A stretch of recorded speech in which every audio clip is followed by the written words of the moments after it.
Mr. Herrera, as employees of the city, we have seen jobs lost to private contractors. What will you do to ensure that local jobs be protected?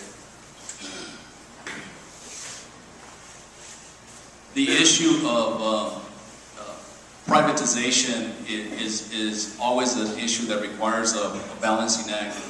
One of the issues that I think we need to undertake as elected officials is to ask ourselves the question of what is in the best interest of the citizens. That needs to be paramount in terms of how we utilize resources.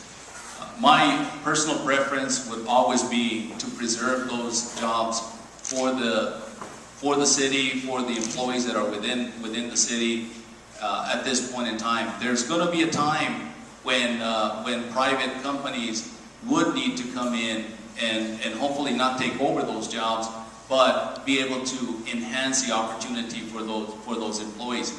Employees have been lost from the city, but not necessarily to private companies. They've been transferred to collaborative efforts. The Solid Waste Authority was one. The city is no longer in the trash business. Transportation is another area that was a combination of the city and the county coming together.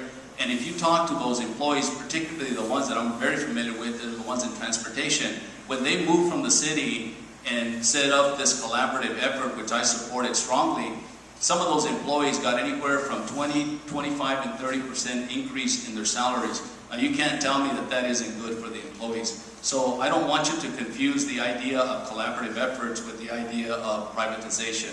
But I, for one, would support continued public service as long as it improves the quality of life for the citizens.